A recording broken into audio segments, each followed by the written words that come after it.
it is with uplifted eyes, to pace the ground, if path be there or none, while a fair region round the traveller lies, which he forbears again to look upon.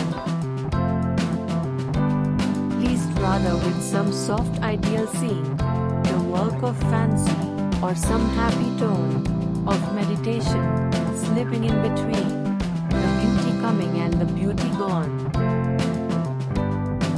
If thought and love desert us, from that day, let us break off all commerce with the muse, with thought and love companions of our way, whiche'er the senses take or may refuse. The mind's internal heaven shall shed her tears of inspiration on the humblest clay.